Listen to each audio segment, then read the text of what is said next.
Salams and welcome. Thank you for joining me in episode number 175 of the Afrikaans translation of the Holy Quran, which is the Heilige Quran.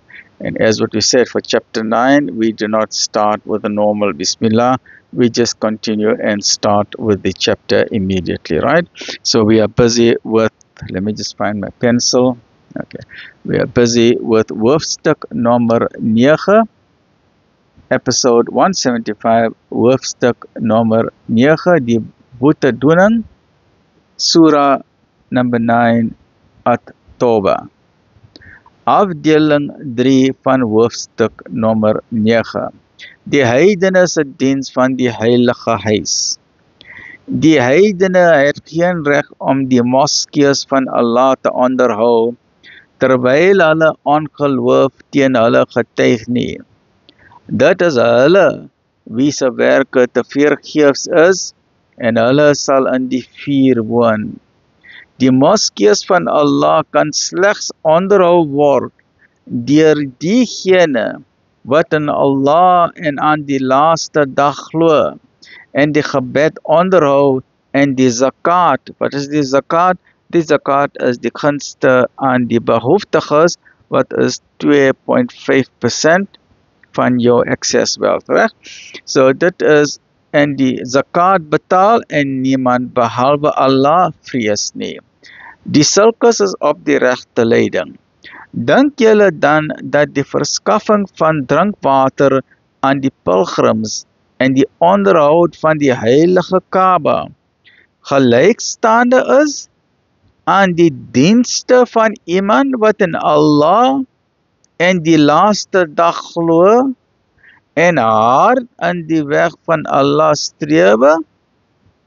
In die oë van Allah is hulle nie gelyk nie, en Allah lei nie die onregverdiges nie. Hulle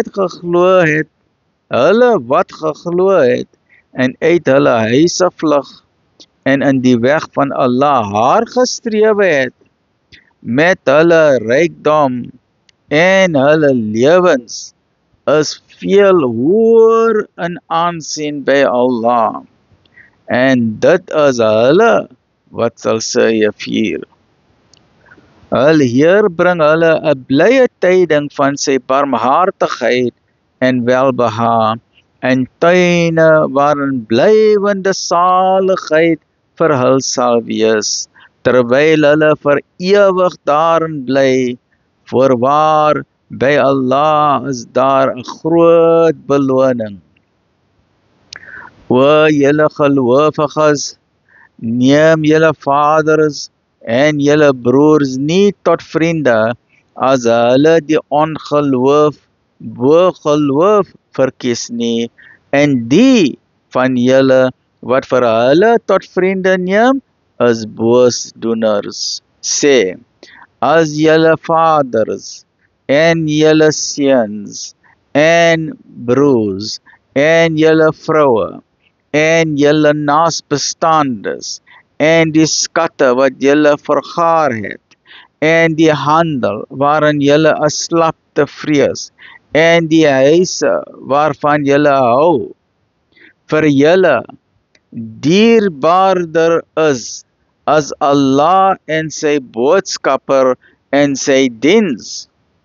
Wag dan tot Allah sy oordeel uitbring, en Allah lei nie die sondaars nie.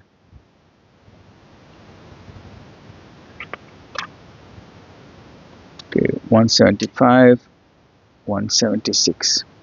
Join me in the next episode, which is episode number 176 of chapter 9 of the Quran. I just want to make sure that I haven't turned 2 pages. Okay, that's verse number 24 and that's verse number 25.